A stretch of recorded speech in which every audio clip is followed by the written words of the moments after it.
మనము గత కొన్ని రోజులుగా ప్రతిరోజు కూడా ఒక డిసెంబర్ 25 మాత్రమే క్రిస్మస్ వాక్యం అని కాకుండా ప్రతిరోజు కూడా క్రిస్మస్ వాక్యాన్ని అందించాలని చెప్పి ఆశపడుతూ ఉన్నాం. మీరందరూ కూడా ఏకీభవించండి. ప్రతి ఒక్కరు కూడా ప్రతిరోజు 21 రోజులు లేదా 25వ తారీఖు వరకు కూడా యేసుక్రీస్తు వారి యొక్క పుట్టుకలో ఉన్న విషయాలను మనం ధ్యానించుకుందాం. స్తోత్రం కలుగునుగాక. మత్తయి సువార్త 2వ అధ్యాయము 5వ వచనాన్ని మనం ధ్యానించుకుందాం. అందుకు వారు, యూదయ బెత్లెహేములోనే, ఏలయనగా యూదయ దేశపు బెత్లెహేమా, నీవు యూదా ప్రధానుల్లో ఎంత మాత్రము అల్పమైన దానివి కావు. ఇజ్రాయేలుని నా ప్రజలను పరిపాలించు అధిపతి నీలో నుండి వచ్చును అని ప్రవక్త ద్వారా వ్రాయబడి ఉన్నది అనిరి. హల్లెలూయా. ఈ మాట ఎవరు చెప్తున్నారు అని అంటే అక్కడున్న పండితులు చెప్తా ఉన్నారు, ధర్మశాస్త్రోపదేశకులు చెప్తా ఉన్నారు. హేరోదు రాజుకి జ్ఞానులు తూర్పు దేశం నుంచి యేసుక్రీస్తు ప్రభు వారి యొక్క పుట్టుకను గురించి నక్షత్రమును చూసి వాళ్ళు వెతుక్కుంటూ ప్రయాణమై వచ్చినప్పుడు అక్కడ ఒక హేరోదు రాజు కనపడతాడు. వీళ్ళు కూడా ఏమనుకుంటారు అని అంటే, రాజులుగా పుట్టినవాడు యూదులకు రాజుగా పుడతాడు అనుకున్నాడు, దేవుడే మానవుడిగా పుడతాడు అని అంటే గొప్ప ఇంట్లో పుడతాడు అనుకొని ఈ జ్ఞానులు పోయి గొప్ప ఇంట్లో ఎంక్వైరీ చేశారు. విచారణ ఎక్కడ చేశారు అని అంటే రాజుల గృహాల్లో ఎంక్వైరీ చేశారు. అయ్యా, మరి మేము రాజును ఎత్తుకుంటూ వచ్చాం, దేవుడే మానవుడిగా పుడతాడని చెప్పి మాకు తెలుసు, ఈ నక్షత్రాన్ని చూస్తూ మేము వచ్చాము, మరి ఇక్కడ ఏమైనా పుట్టాడని చెప్పి ఆ హేరోదు రాజుని అడిగినప్పుడు హేరోదు రాజుకి ఏమీ తెలియదు. బైబిల్ చదవరు కదా వాళ్ళు, ధర్మశాస్త్రము ఇవన్నీ తెలియదు కదా. అయితే హేరోదు రాజు అక్కడున్న వాళ్ళ పండితులను అడుగుతారు, అయ్యా మరి యూదులకు రాజుగా ఎక్కడ పడతాడు అన్నప్పుడు అప్పుడు వాళ్ళందరూ కూడా ధర్మశాస్త్రాన్ని మొత్తం కూడా తిరిగేసి మీకా గ్రంథము 5వ అధ్యాయం 2వ వచనం, మీకా గ్రంథం 5వ అధ్యాయం 2వ వచనాన్ని చూపిస్తూ యేసుప్రభు వారి పుట్టుక బెత్లెహేములో జరుగుతుందని చెప్తా ఉన్నారు. హల్లెలూయా. వాళ్ళందరూ కూడా తిరగేసి అసలు యేసుప్రభు ఎక్కడ పుడతాడు, దేవుడే మానవుడిగా ఎక్కడ అవతరిస్తాడు, ఏ ఊరిలో పుడతారని చెప్పి వాళ్ళంతా గ్రంథాలు వెతికినప్పుడు ఆ గ్రంథాల్లో రాయబడిన పేరేంటి అంటే బెత్లెహేము అయి ఉన్నది. హల్లెలూయా. ఇది ప్రవచించిన ప్రవక్త యెషయానేమో 7వ అధ్యాయం 14వ వచనంలో యెషయా గ్రంథంలో కన్యక గర్భవతి కుమారుని కంటది అని చెప్పేసి ఆయన ప్రవచనం చెప్పాడు యెషయా భక్తుడు. అయితే ఏ ఊరిలో పుడతాడు అనే విషయం ఎవరు చెప్పారంటే మీకా అనే ప్రవక్త చెప్పాడు. మీకా అనే ప్రవక్త చెప్తున్నాడు, పలానా ఊరిలో పుడతాడు యేసు ప్రభు వారు. ఆమేన్. అయితే ఈ ఊరుకున్న ప్రత్యేకతను మనం కొన్ని విషయాలు గమనిద్దాం. బెత్లెహేము అనండి ఒకసారి. బెత్లెహేము అంటే అర్థం ఏంటంటే రొట్టెల ఊరు, రొట్టెల గ్రామం అని అర్థం. చెప్పండి, ఏంటిది? రొట్టెల గ్రామం, చిన్న ఊరు అని అర్థం అన్నమాట, ఎన్నిక లేని గ్రామం అన్నట్టు అనమాట. ఈ బెత్లెహేము ఊరిలో ఎవరెవరు నివసించారు అని అడిగితే దావీదు పుట్టిన ఊరు బెత్లెహేము. చెప్పండి, దావీదు పుట్టిన ఊరు బెత్లెహేము. అదేవిధంగా రూతు తెలుసా? రూతు, నయోమి మనం మాట్లాడుకుంటూ ఉంటాం. నయోమి ఆ ఊరు నుంచి కరువు రాంగులను అక్కడ నుంచి మోయాబు దేశం వెళ్ళిపోద్దని చెప్తా ఉంటాం. ఆ కరువు వచ్చిన ఊరేదో తెలుసా? బెత్లెహేము అనండి ఒకసారి. బెత్లెహేములోనే కరువు వస్తుంది. ఆ బెత్లెహేములో కరువు వచ్చినప్పుడు నయోమి అక్కడ నుంచి వెళ్ళిపోయి మోయాబు దేశం వెళ్తుంది. నయోమిది ఆ ఊరే, నయోమి భర్తది. రూతుది ఆ ఊరే, బోయాజిది ఆ ఊరే, దావీదుది ఆ ఊరే. యేసుక్రీస్తు ప్రభువారు పుట్టినది కూడా బెత్లెహేము అయి ఉన్నది. హల్లెలూయా. బెత్లెహేములోనే యేసుక్రీస్తు ప్రభువారు జనించాడు. ఆమేన్. అయితే ఈ ఊరు గురించి కొన్ని విషయాలు మనం మాట్లాడుకుంటున్నప్పుడు ఆ ఊరు ఎన్నికలేని ఊరుగా మనకు కనపడతా ఉంటుంది. ఆ ఊరిలో ప్రత్యేకత ఏమీ కూడా లేదండి, కానీ దేవుడు దానిని ఎన్నుకున్నాడు, దేవుడు దానిని ఏర్పాటు చేసుకున్నాడు. ఆయన నేల మీద అడుగుపెట్టే స్థలం ఏదంటే బెత్లెహేము అని నిర్ణయించుకున్నాడు. హల్లెలూయా. ఎందుకు అని అంటే దేవుడు ఒక మాట చెప్తా ఉన్నాడు, ఆయన తలంపులు వేరు, మన తలంపులు వేరు, మన ఆలోచనలు వేరు, ఆయన ఆలోచనలు. జ్ఞానులు అనుకున్నారు దేవుడు మానవుడిగా వచ్చినప్పుడు గొప్ప ఇంట్లో పుడతారు అని. ఆ రాజులు కూడా అనుకున్నారు ఎక్కడ పుట్టుంటాడో మాకు అర్థం కాలేదని చెప్పి వాళ్ళకు కూడా అర్థం కాదు. వాళ్ళందరూ అనుకున్నారు దేవుడే మానవుడిగా వచ్చాడు అంటే గొప్ప ఇంట్లో పుట్టుంటాడు, గొప్పవాడిగా ధనవంతుడిగా పుట్టుంటాడు అని చెప్పి అనుకొని ఉంటారు. ఆయన చేతిలో పనే, సమస్తము ఆయన మూలముగా కలిగినది, ఆయన లేకుండా ఏది కూడా కలగలేదు. ఆయన నిర్ణయం, ఆయన ఏ ఇంట్లో అయినా పుట్టవచ్చు, ఏ గర్భంలో నుంచైనా రావచ్చు, ఏ ఊరిలో అయినా పుట్టవచ్చు. సృష్టి మొత్తము కూడా నోటి మాట చేత కలగజేశాడు మన దేవుడు. హల్లెలూయా. ఆయన తలుచుకుంటే ఎంతటి గొప్ప వాళ్ళ ఇళ్లలో అయినా పుట్టగలడు. కానీ పేదవారైన మరియా, యోసేపు వాళ్ళు ఒక సాధారణమైన పని చేసుకునే కుటుంబం. వాళ్ళ గృహంలో పుట్టడానికి దేవుడు ఇష్టపడ్డాడు, వాళ్ళల్లోంచి బయటికి రావడానికి దేవుడు ఇష్టపడ్డాడు. అదే రీతిగా బెత్లెహేములో దేవుడు పుట్టడానికి ఇష్టపడ్డాడు. ఎందుకు అని అంటే దేవుడు విలువలేని వాటికి విలువనిచ్చేవాడు మన దేవుడై ఉన్నాడు. హల్లెలూయా. 1 కొరింథీ పత్రిక 1వ అధ్యాయము 29వ వచనంలో దేవుడు అంటాడండి, బలహీనులను నేను ఎన్నుకుంటాను బలవంతులను సిగ్గుపరచడానికి, జ్ఞానులను సిగ్గుపరచడానికి వెర్రివారిని నేను ఎన్నుకుంటాను, ఎన్నికైన వారిని సిగ్గుపరచడానికి లోకములో ఎన్నిక లేని వారిని నేను ఎన్నుకుంటాను అని చెప్పి దేవుడు మాట్లాడుతూ ఉన్నాడు. ఆమేన్. దేవుడు ఎన్నిక లేని వారిని దేవుడు ఎన్నుకుంటాడు. యేసుక్రీస్తు ప్రభువు దగ్గర పరిచారము చేసే యవనస్తులు, యేసుక్రీస్తు ప్రభు వారి దగ్గర సేవ చేసే సేవకులు ఎవరు అని అంటే చేపలు పట్టేవాళ్ళు. చెప్పండి, ఏం పట్టేవాళ్ళంట? ఎప్పుడైనా మీరు ఏటి దగ్గర కానీ చెరువు దగ్గర కానీ వెళ్ళి చేపలు పట్టేవాళ్ళని చూసారా? సముద్ర తీర ప్రాంతాల్లో పడవలు వేసుకుని పోయి చేపలు పడతా ఉంటారు. వాళ్ళ దగ్గర ఏ వాసన వస్తుంది? కమ్మట వాసన ఏమన్నా వస్తుందా? చేపలు దోపేటప్పుడు ఎప్పుడైనా వాసన ఎట్ట వస్తుంది? బాగా వస్తుందా వాసన? స్తోత్రం చెప్పడం, 2 చేతులు పైకెత్తి. చేపలు పట్టేవాళ్ళు ఎట్టుంటారు? తలకు గుడ్డ కట్టుకొని, లింగి కట్టుకొని, వాళ్ళ అవతారం విచిత్రంగా ఉంటుంది. వాళ్ళకి చదువు లేదు, ఏమీ లేదు. వాళ్ళు ఏంట్రా వల ఏంట్రా అని కేకలు పెడతారు. అటు పడవలను చూసి ఇటు పడవలను చూసి కేకలు పెడతా ఉంటారు. వాళ్ళు జాలర్లు, గొర్రెల కాపరులు. దాంట్లో దేవుడు ఎన్నుకునే విధానం ఎలాగుంటుందంటే, ఎన్నిక లేని వారిని నా దేవుడు ఎన్నుకుంటాడు. స్తోత్రం కలుగునుగాక. విలువ లేని వారిని దేవుడు ఎన్నుకుంటాడు. స్తోత్రం కలుగునుగాక. హల్లెలూయా. ఈ లోకం యొక్క కనుదృష్టి ఎలాగుంటుందంటే, డబ్బున్నోళ్ళని మంచిగా చూస్తాం, మంచిగా బట్టలు వేసుకున్న వాళ్ళని మంచిగా చూస్తాం, కార్లు బంగ్లాలు ఉన్న వాళ్ళని ఒక రకంగా చూస్తాం, గెలిచిన వారిని ఒకలాగా, ఓడిన వారిని ఒకలాగా చూస్తుంది ఈ లోకం. స్తోత్రం కలుగునుగాక. డబ్బున్న వారిని ఒకలాగా, డబ్బు లేని వారిని ఒకలాగా చూస్తూ ఉంటుంది ఈ లోకం. ముసలోళ్ళని ఒకలాగా, యవనస్తులను ఒకలాగా చూస్తుంది ఒక లోకం. అందం ఉన్నవారిని ఒకలాగా, అందం లేని వారిని ఒకలాగా చూస్తుంది ఈ లోకం. ఎత్తుకున్న వారిని ఒకలాగా, పొట్టిగున్న వారిని ఒకలాగా చూస్తుంది. తెల్లగున్న వాళ్ళని ఒకలాగా, నల్లగున్న వాళ్ళని ఒకలాగా చూస్తూ ఉంటుంది. వర్ణంలో తేడా ఉంటుంది, కులంలో తేడా ఉంటుంది, మతంలో తేడా ఉంటుంది, ఆస్తి అంతస్తుల్లో తేడా ఉంటుంది, మనుషుల యొక్క రూపంలోను, వచ్చస్సులోను, వాళ్ళ యొక్క శరీర బలంలోను, అన్నిట్లో కూడా చాలామంది ఏం చేస్తారంటే తేడాను చూపిస్తూ ఉంటారు. వారి యొక్క స్థితిని బట్టి మనందరము కూడా చూస్తూ ఉంటాం. కానీ దేవుడైతే ఎన్నిక లేని వాటి వైపు చూస్తూ ఉంటాడు. స్తోత్రం కలుగునుగాక. హల్లెలూయా. విలువ లేని వాటిని చూస్తూ ఉంటాడు. స్తోత్రం కలుగునుగాక. అనేకమైన పట్టణాలు ఉన్నాయి, అనేకమైన ప్రాంతాలు ఉన్నాయి, అనేకమైన ఆశీర్వదించబడిన పట్టణాలు ఎన్నో ఉన్నగా దేవుడు మాత్రం బెత్లెహేమునే ఎన్నుకున్నాడు. స్తోత్రం కలుగునుగాక. ఎన్నిక లేని ఊరు కనుక అది దేవుడు ఎన్నుకున్నాడు. ఒకరోజు సమూయేలుతో దేవుడు చెప్తాడు, అయ్యా ఇజ్రాయేలీలకి రాజు కావాలి కదా, నువ్వు వెళ్ళి యెష్షయి ఇంటికి వెళ్ళి అక్కడికి నేను ఒక అతన్ని చూపిస్తాను, అతను అభిషేకించు అని చెప్పి సమూయేలుకి చెప్తాడు. సమూయేలు తైలపు బుడ్డి తీసుకొని వెళ్తాడు అక్కడికి. ఆ బెత్లెహేం వెళ్తాడు. బెత్లెహేం వెళ్తున్నప్పుడు యెషయా వస్తాడు. యెషయా వచ్చి మాట్లాడుతూ ఉంటుంటే, ఏంటయ్యా సమూయేలు గారు ఇటు వచ్చారని చెప్పేసి అంటే ఆయన అంటాడు, నీ కుటుంబంలో ఒకరిని దేవుడు రాజుగా చేయబోతున్నాడు. హల్లెలూయా. ఒకరిని రాజుగా చేయబోతున్నాడంటే సరే అని చెప్పి మొదటి కొడుకుని పిలుస్తాడు. వీడైతే మంచిగా ఉద్యోగం చేస్తాడు, ఎత్తుంటాడు, బలం ఉంటాడు, చాలా అందంగా ఉంటాడని చెప్పి మొదటి కొడుకుని పిలిస్తే ఈ సమూయేలు కూడా ప్రవక్త ఏమనుకుంటాడు అని అంటే, వామ్మో ఎంత ఎత్తున్నాడు, ఎంత బలం ఉన్నాడు, ఎంత అందంగా ఉన్నాడు, ఈయనేమో రాజు అనుకున్నాడు. దేవుడు అన్నాడు, వాడిని పక్కన పెట్టే అన్నాడు దేవుడు. స్తోత్రం కలుగునుగా.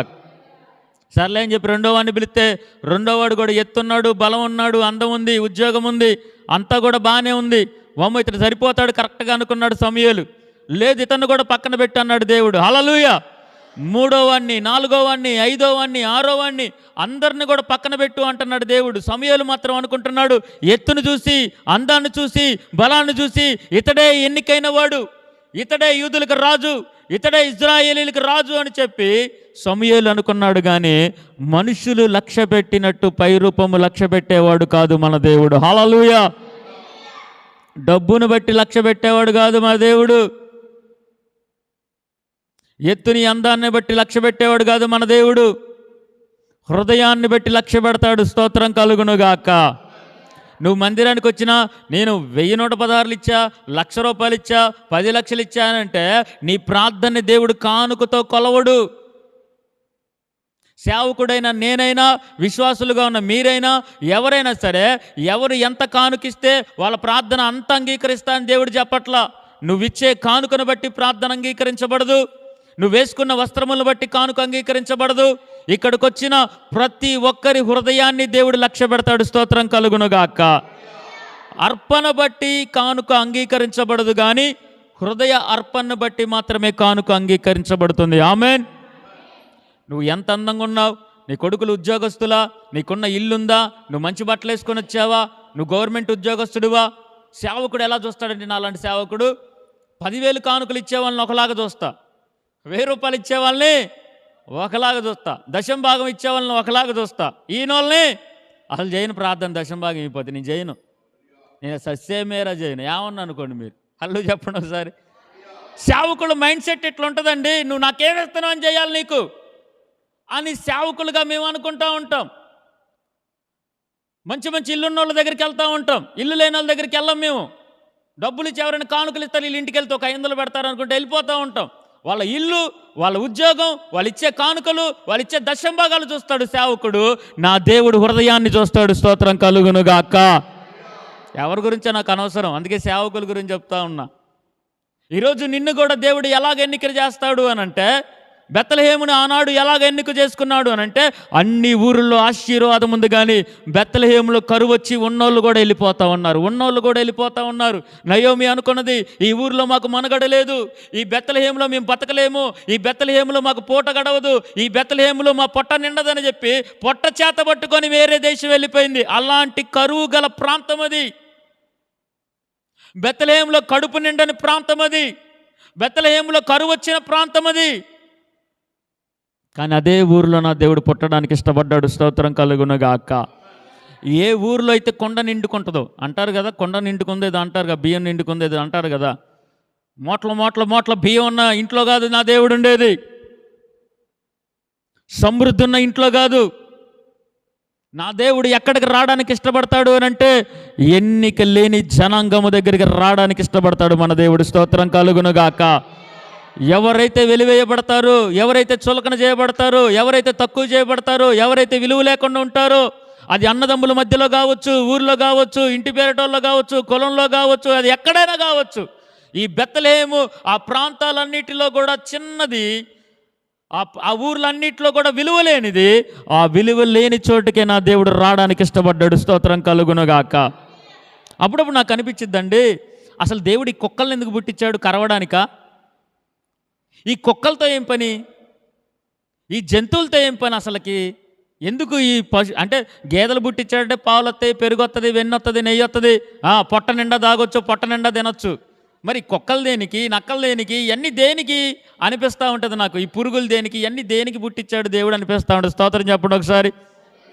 ఇదే మాట పశువులు కూడా అడుగుంటాయి, అయ్యా అన్నీ మానవులకేనా, మాకంటూ ఏది లేదా, మా బ్రతుకు ఏది విలువ లేదా అని అంటే, ఆనాడు నోవాహు పడవలోకి ఎక్కించాడు పశువులన్నిటిని కూడా. స్తోత్రం చెప్పండి గట్టిగా, హల్లెలూయా. నోరు లేని జీవాలకి, అయ్యా అన్ని మనుషులకైనా, నువ్వు మమ్మల్ని ఎందుకు పుట్టించావు? మరి నువ్వు అన్ని మనుషుల కోసం చేస్తున్నావు, ఆఖరికి ప్రాణం కూడా వాళ్ళ కోసమే పెడుతున్నావు, ఇక మాకేం విలువ లేదా అంటే, ఆనాడు నోవాహు పడవలోకి ఎక్కించాడు మన దేవుడు. స్తోత్రం కలుగునుగాక.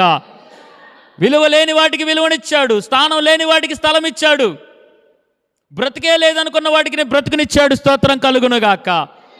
ఇప్పుడు కూడా కొత్త నిబంధనలో, దేవా నువ్వు రాక కొత్తనవయ్యా, మనుషులేమో కానీ మా దగ్గరికి రాని పశువులు అడిగాయేమో, మూగజీవాలు. విలువ లేదు వాటికి, కట్టేస్తాం, కొడతాం.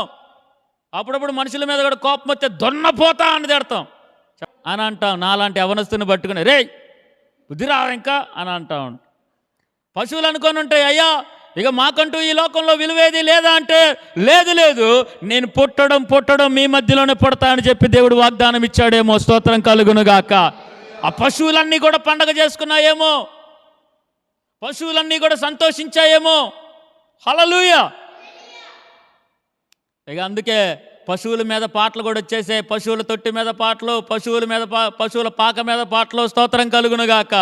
క్రిస్మస్ వచ్చాయంటే పశువులు తొట్లేయడమే, పశువులు పాకలేయడమే, ఎక్కడ చూసినా సరే. హల్లెలూయా. నా దేవుడు ఘనత లేని వాటికి ఘనతనిచ్చేవాడై ఉన్నాడు. స్తోత్రం కలుగునుగాక. విలువ లేని వాటికి విలువనిచ్చేవాడై ఉన్నాడు. స్తోత్రము కలుగునుగాక. ఆమేన్. ఆ పశువుల దగ్గరికి వెళ్ళడానికి ఇష్టపడిన దేవుడు పశువుల్లాంటి మన మనసుల్లోకి రావడానికి కూడా ఇష్టపడుతున్నాడు. స్తోత్రం కలుగునుగాక.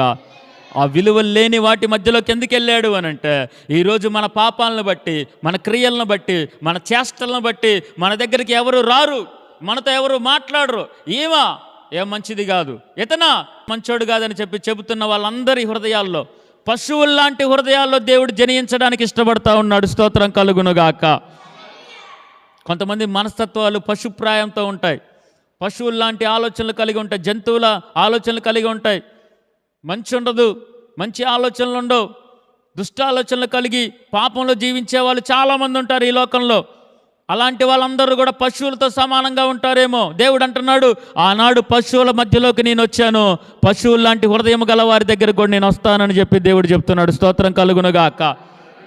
పశువుల మధ్యలో పుట్టాను, పాపుల కొరకు ఈ లోకానికి వచ్చాడు అంటున్నాడు ఆయన. హల్లెలూయా. నిజమే, ఆ పశువులు అడుగుంటాయి, దేవా మా పరిస్థితి ఏంటి అని. అందుకే గాడిదకి నోరునిచ్చాడు మన దేవుడు. ఆమేన్. యోనాని కాపాడడానికి చేపను ఎన్నుకున్నాడు. ఆమేన్. ఏలియాని పోషించడానికి కాకులను ఎన్నుకున్నాడు. ఆమేన్. హల్లెలూయా. దేవుడు ఎక్కడానికి కూడా ఘనత కలిగిన గుర్రాన్ని ఎక్కాడా, ఘనత కలిగిన ఏనుగునెక్కాడా, ఘనత కలిగిన వాటిని ఎక్కాడా, ఘనత లేని గాడిదనెక్కాడా? చెప్పండి. మన దేవుడు ఘనత లేని గాడిదనెక్కి ఘనతను తీసుకొచ్చాడు గార్ధబానికి. స్తోత్రం కలుగునుగాక. మనం కూడా గాడిద లాంటి వాళ్ళమే. అంటే నువ్వు గాడిద లాంటి దానివేనంటే అవును నిజమే. అందుకే పౌలు ఏమంటాడంటే, పాపుల్లో నేను ప్రధాన పాపిని అని ఒప్పుకుంటాడు. నేను హింసకుణ్ణి, దూషకుణ్ణి, నేను మంచోన్ని కాదయ్యా. అవును, నేను మంచోని కాదు, కానీ నా కోసం నా దేవుడు వచ్చాడు. స్తోత్రం కలుగునుగాక. పశువుల శాలలో ఎందుకు పుట్టాడు తెలుసా? పశువు లాంటి మనసు నాది. పౌలుది ఎలాంటి మనసు? హింసకుడు, దూషకుడు, హానికరుడు. నీ గురించి నీ పాత జీవితం చెప్పమ్మా, నా జీవితం చెప్పమ్మా అంటే, అయ్యగారు ఒకప్పుడు నేను ఎలాంటి తెలుసా, నా నోరు ఎలాంటిది తెలుసా, నేను గనక తిట్టడం మొదలు పెడితే ఎవడైనా కుప్పకూలిపోవాల్సిందే. నా నోరు, నా మాట అంతా కూడా లోకంలో ఉన్నప్పుడు అని ఒక సాక్ష్యం చెప్తూ ఉంటాం. నిజమే, మన జీవితం కూడా పశువు లాంటిది. మన జీవితం కూడా ఎన్నిక లేని బెత్లెహేము లాంటిది.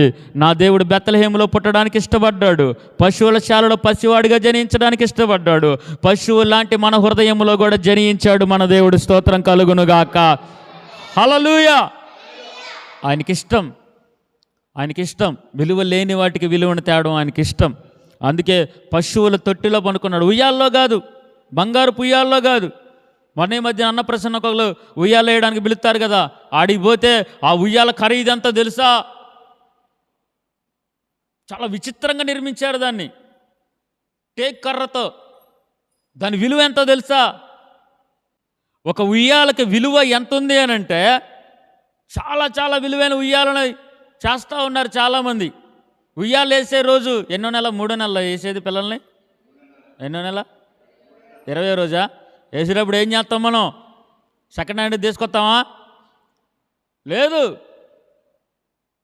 మొన్న అక్కడ చూసిన వెళ్ళినప్పుడు మంచిగా టేకుతో తయారు చేయబడింది, అంతా కూడా ఫిట్టింగ్ మంచిగా పెట్టారు వాళ్ళు, గ్రాండ్గా సెలబ్రేషన్ చేశారు వాళ్ళు. కానీ యేసుప్రభు ఎక్కడ పనుకున్నాడంట? ఆయన తెలుసుకుంటే రాలేదా? బంగారు ఉయ్యాల రాదా? సృష్టికర్త, బంగారానికి సృష్టికర్త ఆయన. స్తోత్రం కలుగునుగాక. ఆయన ఒక పశువుల తొట్టిలో పండుకొని పశువుల తొట్టికి విలువనిచ్చాడు మన దేవుడు. స్తోత్రం కలుగునుగాక. పశువుల పాకలో పుట్టి పశువుల పాకకి విలువనిచ్చాడు. స్తోత్రం కలుగునుగాక. హల్లెలూయా. బెత్లెహేములో పుట్టి బెత్లెహేముకు విలువనిచ్చాడు మన దేవుడు. స్తోత్రం కలుగునుగాక. గాడిద మీద కూర్చొని గాడిదకి విలువనిచ్చాడు. స్తోత్రం కలుగునుగాక.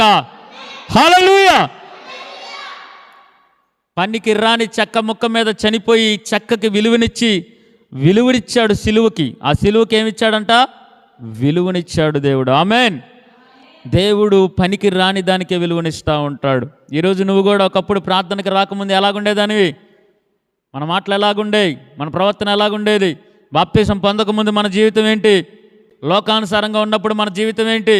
వామ్మో, అప్పుడు మన బ్రతుకు ఒక్కసారి తలంచుకొని, ఒకవేళ దేవుడే లేకపోతే మన పరిస్థితి ఇలాగుండేదా? 2 చేతులు పైకి స్తోత్రం చెప్పండి. దేవుడు మనల్ని ఎంత రూపాంతరపరిచాడు, దేవుడు మనకి ఎంత విలువనిచ్చాడు. ఈరోజు మన పిల్లల ఉద్యోగాలైనా, మనం ఉంటున్న ఇల్లు అయినా, మనం అనుభవిస్తున్న ఆయుష్ అయినా, మనం అనుభవిస్తున్న ఆస్తి అయినా, మనం అనుభవిస్తున్న పేరైనా, అదంతా కూడా దేవుళ్ళలోకి వచ్చిన తర్వాత దేవుడు మనందరికీ కూడా విలువనిచ్చాడు. స్తోత్రం కలుగునుగాక. అప్పుడప్పుడు అయ్యగారు అంటారు. అయ్యగారా? ఎవరు అయ్యగారు అని చూస్తూ ఉంటారు. నేను అయ్యగారిని ఎప్పుడయ్యా అనిపిస్తూ ఉంటుంది నాకు ఒక్కొక్కసారి. అవును, ఇలాగున్నవన్నీ ఇలాగ మార్చాడంటే దేవుడికే సాధ్యమైంది. స్తోత్రం కలుగునుగాక. నీకు కూడా వందనాలు అని చెప్తున్నారంటే నీకు అసలు ఎవరైనా వందనాలు చెప్తారా? చెప్తారు. ఒకప్పుడు మన స్థితి ఏంటి అని అంటే, దేవుళ్ళలోకి రాకముందు మనం ఘనహీనులుగా ఉన్నాం, ఘనతకి వెనకాడో ఉన్నాం, లోకములో ఏడా ఉన్నాం. దేవుడు మనల్ని ఎన్నుకొని, మనల్ని పిలుచుకొని, మన హృదయంలో జనించి మన పిల్లల్ని దీవించాడు. స్తోత్రం కలుగునుగాక. దీవించాడా? దీవించిన వాళ్ళు కుడి చేయి పైకి ఎత్తండి ఒకసారి.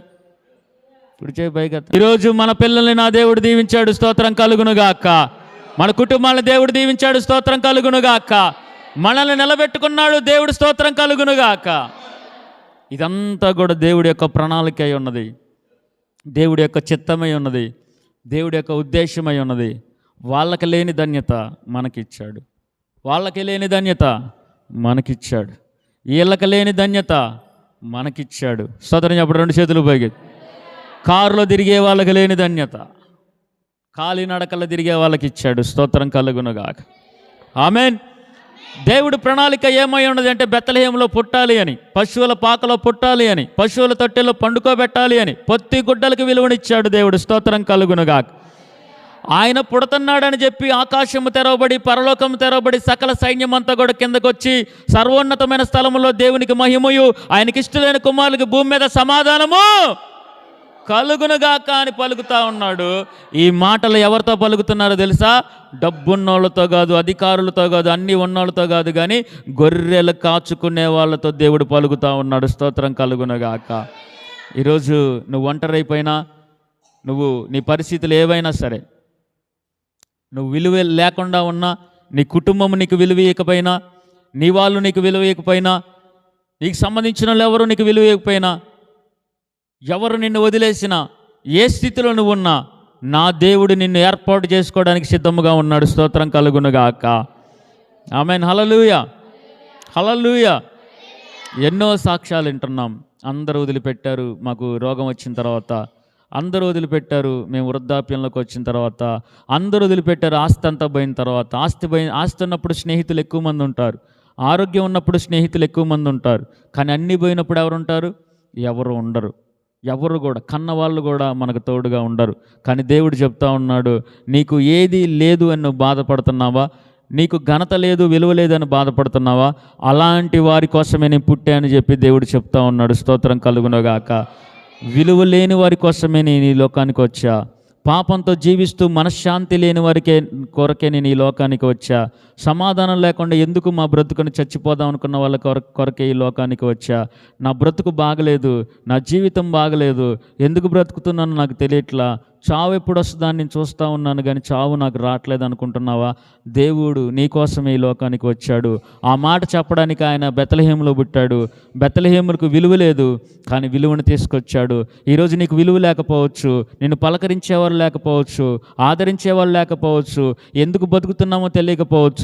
ఒక్కసారి గనక, అయ్యా పశువులలోకి వచ్చావు నువ్వు, పశువుల మధ్యలోకి, పశువుల పాకలోకి నువ్వు వచ్చావు, పశువుల తొట్టిలోకి నువ్వు వచ్చావు, బెత్లెహేములోకి నువ్వు వచ్చావు, ఇదిగో పశువులు లాంటి నా హృదయంలోకి కూడా నువ్వు రా అని చెప్పి నువ్వు పిలవగలిగితే ఆయన నీ హృదయంలోకి రావడానికి సిద్ధముగా ఉన్నాడు. స్తోత్రం కలుగునుగాక. ప్రకటన గ్రంథం 3:20 అంటాడు, నేను తలుపు యొద్ద నిలబడి తడతా ఉన్నాను, నీ హృదయం అనే తలుపు దగ్గర నిలబడి తడతా ఉన్నాను, తలుపు తీ. మనందరూ హృదయాలు తెరవబడాలి. యేసుక్రీస్తు ప్రభువారి కోసం తెరవబడాలి. మనుషుల కోసం తెరవబట్టం కాదు, డబ్బు కోసం తెరవబట్టం కాదు, అధికారం కోసం తెరవబట్టం కాదు, రాజకీయం కోసం తెరవబట్టం కాదు, లోక సినిమా యాక్టర్ల కోసం తెరవబట్టం కాదు, లోకంలో ఉన్న మనుషుల కోసం తెరవబట్టం కాదు, లోకంలో ఉన్న పాపం కోసం తెరవబట్టం కాదు. నీ హృదయము దేవుడి కోసం తెరవబడాలి. స్తోత్రం కలుగునుగాక. అసలు ఎవరు ఈ యేసుక్రీస్తు? ఈ యేసుక్రీస్తు ఎవరు అని చెప్పి నీ హృదయాన్ని తెరిస్తే ఆయన నీ హృదయంలోకి వచ్చి సమాధానాన్ని ఇస్తాడు. స్తోత్రం కలుగునుగాక. మన హృదయంలో ఎన్ని ఉంటాయి? చాలా ఉంటాయి. హృదయం ఉన్నది చిన్న ఇంతే ఉంటుంది, కానీ దాంట్లో ఎన్నో ఆలోచనలు, ఎంతమంది గురించి ఆలోచిస్తూ ఉంటావు, ఎన్నో బాధలు, ఎన్నో ఆలోచనలు ఉంటాయి. దీంట్లో దేవుడు ఉన్నాడా? సింహాసనం వేయాలి అనండి ఒకసారి. దేవుడికి ఎక్కడ సింహాసనం వేస్తారు మీరు? హృదయం అనే ఈ హృదయములో సింహాసనం వేసి ఆయన్ని కూర్చోబెట్టాలి. స్తోత్రం కలుగునగాక. హల్లెలూయా. ఒక చోట సేవకుడు వెళ్ళాడంట. ఆ సేవకుడు ఎక్కడికి వెళ్తున్నా సరే ప్రార్థన చేసుకుంటాడు. అయ్యా, నేను ఎక్కడికి వెళ్తున్నా, నువ్వు నాతో రావాలి, నువ్వు రాకపోతే కనుక నేను అక్కడికి వెళ్ళను అని అంటాడు ఆయన. నేను మీటింగ్కి వెళ్తున్నా, అయ్యా నాతో పాటు రా అంటే, నేను వస్తాపా అంటే, నువ్వు రా, నువ్వు వస్తేనే నేను వెళ్తా అని చెప్పి అన్నాడు. సరే అని చెప్పి వెళ్ళారంట. అక్కడికి వెళ్తే ఆ మీటింగ్ చాలా చిన్నది, అంటే పేదవాళ్ళు వాళ్ళు నియమిస్తూ ఉన్నారు. అది అక్కడ ఒకటే కుర్చీ వేశారంట. ఒకటే కుర్చీ వేస్తే ఈయన అంటున్నాడంట, యేసయ్య నువ్వు కూర్చో అంటున్నాడంట. యేసయ్య అంటున్నాడంట, నువ్వు కూర్చో అంటున్నాడంట. లేదు లేదు దేవా, నువ్వు కూర్చోవాలి కుర్చీలో అని చెప్పి ఈయన పోటీ పడతా ఉన్నాడంట. దేవుడితో మాట్లాడుతూ ఉంటుంటే దేవుడు ఒక మాట అన్నాడంట, నువ్వు కుర్చీలో కూర్చో, నీలో నేను కూర్చుంటా అని దేవుడు అన్నాడంట. స్తోత్రం కలుగునగాక. దేవుడు మన హృదయంలో ఆసీనుడు అవ్వాలని ఇష్టపడతా ఉంటాడు, మనలోకి రావాలని ఇష్టపడతా ఉన్నాడు. ఆనాడు పశువుల శాలలో ఎందుకు పుట్టాడు అని అంటే, ఆయన మన పశువు లాంటి హృదయంలో. మనం అనుకుంటాం, నేనెంత నీచమైన దాన్ని, నేనెంత నీచుణ్ణి, నా మాటలు, నా ప్రవర్తన, నా నడక, నా పడక అన్నీ ఎంత నీచమైనవి, నా హృదయంలో తలంపులు ఎంత నీచమైనవి, నేను చేసిన క్రియలన్నీ కూడా ఎంత ఘోర పాపములు నువ్వు అనుకుంటున్నావేమో. ఆ పశువుల మధ్యలోకి దేవుడు ఎందుకు వచ్చాడంటే, పశువుల్లాంటి మన హృదయంలోకి దేవుడు వస్తాడు అని చెప్పడానికి మాత్రమే ఆయన వచ్చాడు. స్తోత్రం కలుగునగాక. ఈరోజు నీ హృదయం ఎంత ఘోరమైన పాపము గలదైనా సరే ఆయన రావడానికి ఇష్టపడతా ఉన్నాడు, దాంట్లో నివాసము చేయడానికి ఇష్టపడతా ఉన్నాడు, గాడిద మీద కూర్చోడానికి ఇష్టపడ్డాడు, నీలోకి ఆయన రావడానికి. అందుకే 1 కొరింథీ పత్రిక 3:16 అంటాడు, నీ దేహమే దేవునికి ఆలయమై ఉన్నది. హల్లెలూయా. 1 కొరింథీ 6:19 అంటాడు, పరిశుద్ధాత్మ దేవుడికి నీ శరీరమే ఆలయమై ఉన్నది. ఆమేన్. 1 యోహాను పత్రిక 4:4 అంటాడు, నీలో ఉన్నవాడు లోకంలో ఉన్నవాడి కంటే. చెప్పండి, మనలోకి ఎవరు రావాలా? యేసయ్య. నిజమే, మన మాట, చూపు, తలంపు, నడక, రహస్యముగా చేసేవన్నీ కూడా అన్ని పాపాలు ఎన్నో ఉన్నాయి. అది ఎక్కడైనా సరే, ఎవరు లేనప్పుడు మనం ఎన్నెన్ని ఫోన్లో మాట్లాడవచ్చు, లేకపోతే బయట కానీ, ఎవరు లేనప్పుడు కానీ, ఒంటరిగా ఉన్నప్పుడు కానీ, రహస్య జీవితం అంతా కూడా ఎంతో పాపకరమైన జీవితం అయి ఉండొచ్చు. మనం ఒక పశువు లాంటి హృదయాన్ని కలిగి ఉండొచ్చు, కానీ అలాంటి హృదయములకి వస్తాను అని చెప్పి దేవుడు చెప్తా ఉన్నాడు. స్తోత్రం కలుగునగాక. రోగులకే వైద్యుడు అవసరం, పాపం చేసేవారికే దేవుడు అవసరం. ఈరోజు ఎటువంటి పాపంలో ఉన్నా సరే అటువంటి పాపుల హృదయాల్లోకి దేవుడు రావడానికి ఇష్టపడతా ఉన్నాడు. అది ఎంత ఘోర పాపాలైనా, అది ఎంత కఠినమైన పాపాలైనా, మనుషులందరూ వెలివేసి విలువని ఇదిగో నీచంగా చూసే ఏ క్రియలైనా సరే నువ్వు గనక ఒప్పుకొని, దేవా నువ్వు నాలోకి రా అంటే ఆయన నీలోకి వస్తాడు, నీ చావును తప్పిస్తాడు, నీ మరణ పడకమే నుంచి దేవుడు లేవనెత్తుతాడు, నీ క్రియలన్నింటినీ కూడా, నీ పాపాలన్నింటినీ కూడా క్షమిస్తాడు, నీ హృదయంలోకి వచ్చి నీకు సంతోషాన్ని, ఆనందాన్ని, మనశ్శాంతిని ఇస్తాడు.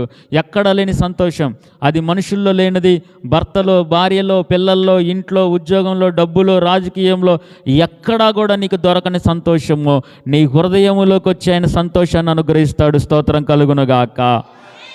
ఈరోజు నీకు ఎక్కడ ఆనందం దొరకట్లేదేమో, ఎంత వెతికినా కానీ లోకంలో నీకు ఆనందం దొరకట్లేదేమో, ఒక్కసారి నీ హృదయాన్ని తెరిచి నా హృదయంలోకి నువ్వు రా యేసయ్య అని పిలవగలిగితే నిజమైన క్రిస్మస్ సంతోషాన్ని దేవుడు నీకు అనుగ్రహించబోతున్నాడు. ఆమేన్.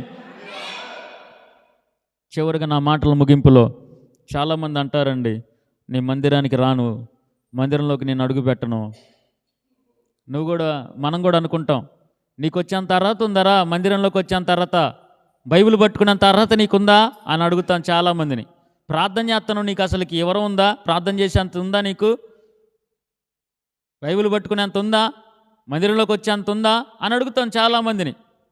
వింతకు చూస్తూ ఉంటాం, యోబో వీళ్ళేంది వచ్చారు మందిరానికి. వాళ్ళు కూడా అదే అనుకుంటారు, నేను ఎన్నో బంధకాలతో బంధించబడి ఉన్నాను కదా, పాప బంధకాలతో, నేను మందిరానికి వస్తే ఎవరైనా ఏదైనా అనుకుంటారు, దేవుడు ఏమైనా అనుకుంటాడేమో అనుకుంటారు, కానీ నా దేవుడు పాపుల కొరకే ఈ లోకానికి వచ్చాడు. స్తోత్రం కలుగునుగాక.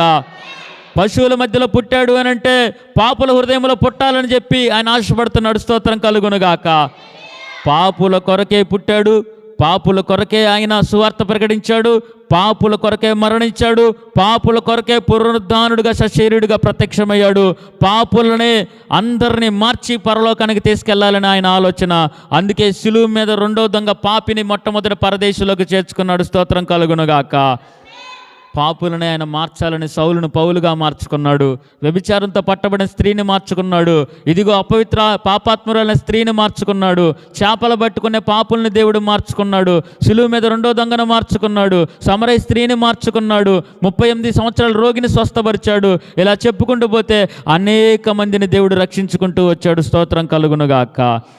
నువ్వు ఏ స్థితిలో ఉన్నా సరే నిన్ను రక్షించడానికి సామర్థ్యం గలవాడు ఆయన. నువ్వు ఏ పరిస్థితుల్లో ఉన్నా సరే, ఎంత ఘోరమైన పాపంలో ఉన్నా సరే నీ హృదయంలోకి రావడానికి ఇష్టపడుతున్నాడు ఆయన. నీ ఇంట్లో వాళ్ళు నీకు విలువ లేని నీ జీవితానికి విలువ ఇస్తానని చెప్పి ఆయన మాట్లాడుతూ ఉన్నాడు. మనశ్శాంతి లేని, సమాధానం లేని నీ జీవితానికి సమాధానం ఇవ్వడానికి ఆయన ఇష్టపడుతూ ఉన్నాడు. ఇదిగో నువ్వు గనక అంగీకరిస్తే నీ హృదయములో ఆయన జనించి నీ కుటుంబాన్ని కట్టడానికి, నీ జీవితాన్ని నిలబెట్టడానికి, నీకు సంతోషం ఇవ్వడానికి, సదాకాలం నిత్యత్వంలోకి ప్రవేశపెట్టి పరలోక రాజ్యం ఇవ్వడానికి ఆయన ఇష్టపడుతూ ఉన్నాడు. ఆయన యొద్దకు వచ్చే వారిని ఎంత మాత్రం తోసివేసేవాడు కాదు. ఆయన దగ్గరికి రండి. ఖచ్చితంగా మందిరానికి మేము ఆహ్వానిస్తూ ఉన్నాం ప్రేమతో. నువ్వు ఎంత ఘోర పాపంలో ఉన్న మందిరానికి రండి. వాక్యం మీరు వింటా మీలో క్రమంగా మార్పు వస్తుంది. నేను మందిరానికి రాలేను, పాపం మానేసిన తర్వాత వస్తాను ఎవరు కూడా అనుకోవద్దు దయచేసి. అలాంటి వారి కోసమే దేవుడు వచ్చి ప్రాణం పెట్టారు. ఎంత ఘోర పాపంలో ఉన్న మందిరానికి రండి. వాక్యము చెప్పబడతా ఉంటున్నప్పుడు మనలో మార్పు కలుగుతుంది. ఆరాధన చేస్తున్నప్పుడు మనలో మార్పు కలుగుతూ ఉంటుంది. ఒక రోగంతో ఉన్నాడు, వైద్యుడి దగ్గరికి వెళ్ళి ఎలాగ రోగాన్ని పోగొట్టుకుంటాడో, పాపంలో ఉన్న మనందరము కూడా దేవుడి దగ్గరికి వస్తే ఆ పాప ప్రక్షాళన గావిస్తాడు. పాపము నుంచి విమోచన చేపిస్తాడు. పరిశుద్ధుడిగా మారుస్తాడు. ఇదిగో మనకు పరిశుద్ధతను అనుగ్రహిస్తాడు. పరలోక రాజ్యానికి చేరుస్తాడు. స్తోత్రం కలుగునుగాక. కాబట్టి బెత్లెహేముకు విలువిచ్చాడు, పశువుల పాకకు విలువిచ్చాడు, పశువులకు విలువిచ్చాడు, పశువుల తొట్టికి విలువిచ్చాడు, శిలుమ్రానుకు విలువిచ్చాడు, గాడిదకి విలువిచ్చాడు. ఇదిగో ఈరోజు మనకు కూడా విలువియాలని ఆయన ఆశపడతా ఉన్నాడు. ప్రయాసపడి భారం మోస్తున్న సమస్యలను నా యుద్ధకు రాండి అని చెప్పి దేవుడు అందరినీ కూడా ఇన్వైట్ చేస్తూ ఉన్నాడు, ఆహ్వానిస్తూ ఉన్నాడు. రాండి. ఖచ్చితంగా పాప జీవితానికి దేవుడు చెక్ పెడతాడు. దేవుడు విడిపించి నిన్ను, నీ కుటుంబాన్ని ఖచ్చితంగా దీవిస్తాడు. ఇటు మాటలు దేవుడు తన వినికిల్లో ఆశీర్వదించునుగాక. ఆమెన్.